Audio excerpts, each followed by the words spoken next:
हर व्यक्ति चाहता है उसके घर का हर कमरा यहाँ तक कि किचन भी खूबसूरत दिखे। इसके लिए आज के दौर में ज़्यादातर लोग अपनी किचन को मॉड्यूलर बनाना चाहते हैं, जिससे ना सिर्फ किचन की खूबसूरती बढ़ाई जाती है बल्कि सामान भी सही तरीके से रखा जाता है। हर कोई चाहता है उसका रसोई घर सुंदर और व्यवस्थित दिखे।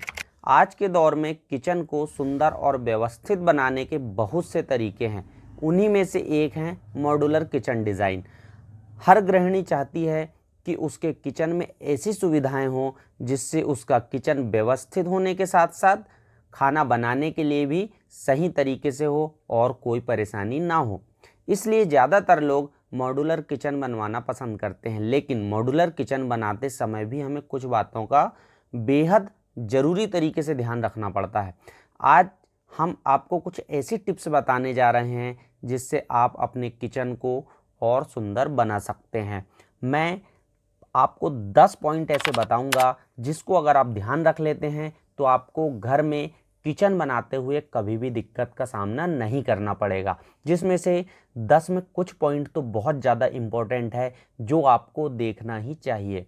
सबसे पहला पॉइंट मैं बात करूंगा किचन की लोकेशन। किचन की लोकेशन अगर हम वास्तु के अनुसार बात करें तो आपका ईस्ट एंड साउथ के कॉर्नर पर होना चाहिए, जिसे हम आग्नेय कोण भी कहते हैं।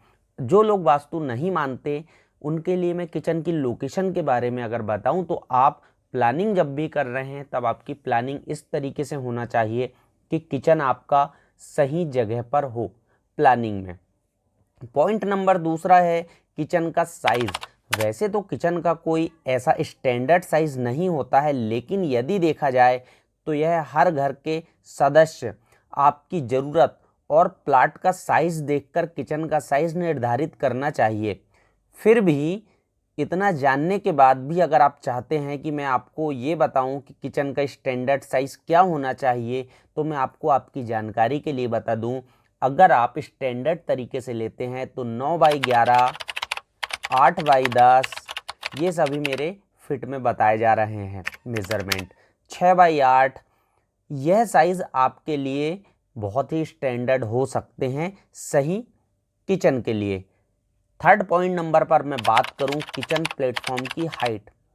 किचन प्लेटफॉर्म की हाइट ज़्यादातर लोग 32 इंच रखते हैं, लेकिन आप अपने घर के सदस्य या फिर आपके घर में लेडीज़ की हाइट के अकॉर्डिंग इसे 1 या 2 इंच कम या ज़्यादा भी कर सकते हैं। और बात करें चौड़ाई की तो चौड़ाई 27 इंच रखा जाता है। अब बात कर लेते हैं हमारे फोर्थ पॉइंट के बारे में, मॉड्यूलर बना रहे हैं तब। अगर आप मॉड्यूलर किचन बना रहे हैं तब आपको यह ध्यान रखना बहुत ज़रूरी होता है कि हमारे घर में स्टोरेज कितना रहेगा एवं अलग से कोई स्टोर रूम है या नहीं। यदि हमें पूरा स्टोर जो है किचन में ही लेना है तब प्लेटफॉर्म के नीचे जो आप आटा, बर्तन या फिर बड़े सामान के लिए स्टोरेज मॉड्यूलर बनाते हैं, इसे रखने के लिए स्पेस थोड़ा सा बढ़ा दें, जिससे प्लेटफॉर्म के ऊपर अगर आप क्रॉकरी बना रहे हैं जिसे हम छोटा सामान रखने के लिए उपयोग करते हैं तो आपको बहुत ज़्यादा आसानी होगी। एवं इसमें एक बात ध्यान रखेंगे कि टाइल्स जो हैं केवल 3 फीट की हाइट पर आपके स्टोरेज के अकॉर्डिंग लगाएं।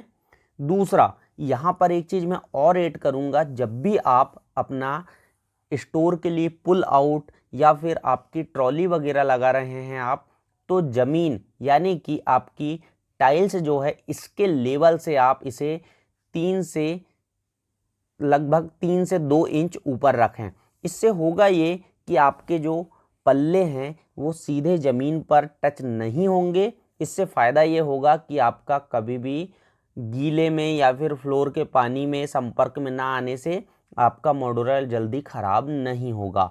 बात करें पॉइंट 5वें की तो किचन में एग्जॉस्ट और चिमनी, इसका प्रोविज़न आप हमेशा रखें। एग्जॉस्ट बहुत ज़्यादा ज़रूरी होता है किचन में, और चिमनी अगर आप लगा रहे हैं तो यहाँ पर अगले पॉइंट में मैं जो बताने वाला हूँ वो यहाँ पर थोड़ा हिंट दे देता हूँ कि आप चिमनी जो हैं लगा रहे हैं तो विंडो को ध्यान से लगाएं। यही मेरा 6वां पॉइंट रहेगा कि किचन की विंडो में गलती ज़्यादातर लोग कर देते हैं और जब भी आप विंडो लगाने जाते हैं तो आपकी विंडो कभी भी चिमनी के सामने आ जाती है, जिससे चिमनी को लगाने में बहुत ज़्यादा दिक्कत होती है।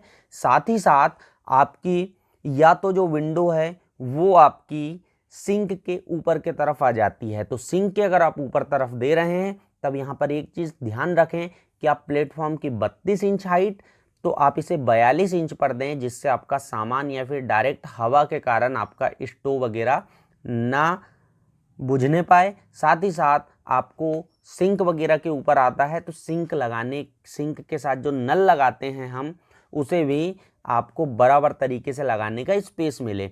पॉइंट नंबर 7 पर बात करूंगा किचन में इलेक्ट्रिसिटी के पॉइंट के बारे में, कि किचन में जब भी आप इलेक्ट्रिसिटी के पॉइंट दे रहे हैं तब यहाँ पर ध्यान रखें कि आपका आरओ, साथ ही साथ मिक्सी के पॉइंट, आपका फ्रिज का पॉइंट और चिमनी और आपका लास्ट एग्जॉस्ट, इनके पॉइंट बराबर होना चाहिए। ऐसा ना हो कि आपका किचन पूरा बनकर तैयार हो गया है, अब यहाँ पर आप मॉड्यूलर कराने के लिए जा रहे हैं, तब आपको जो है प्लग या फिर आपका पावर प्लग कह सकते हैं इसे, आप चिमनी के लिए बहुत ज़्यादा दूर हो रहा है तो ये सारी चीज़ें आप पहले ही डिसाइड करें कि आपका चिमनी जो रहेगा इसका पाइप आपका कहाँ जाएगा, यानी बाहर आपको कहाँ पर लेकर जाना है, एग्जॉस्ट आपका किस तरफ रहेगा, आपका जो सिंक है वो आप कहाँ पर रखेंगे, जिसके पास आपका आरओ आ सकता है, तो उसके अकॉर्डिंग इसके पॉइंट भी रहेंगे। इलेक्ट्रिक में ज़्यादातर लोग ये गलती कर देते हैं। बात करेंगे पॉइंट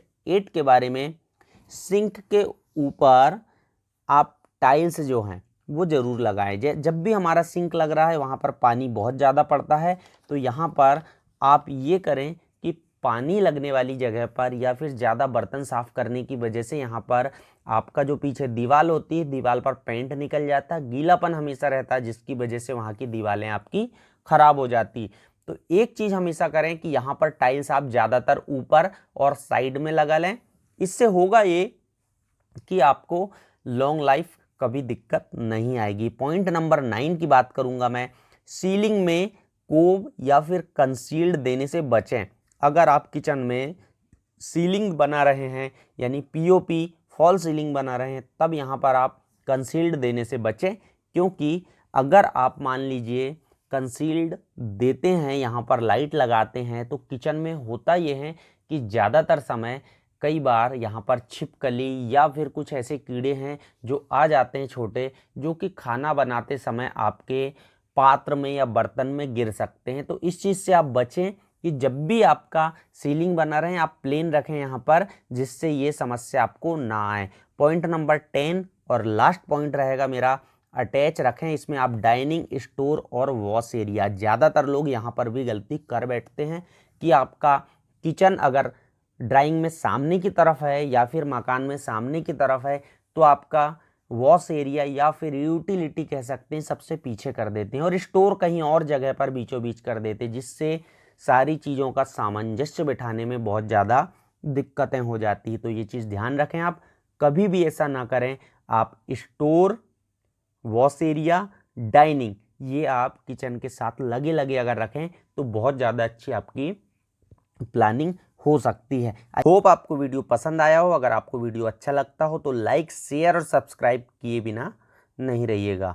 थैंक यू, शुक्रिया।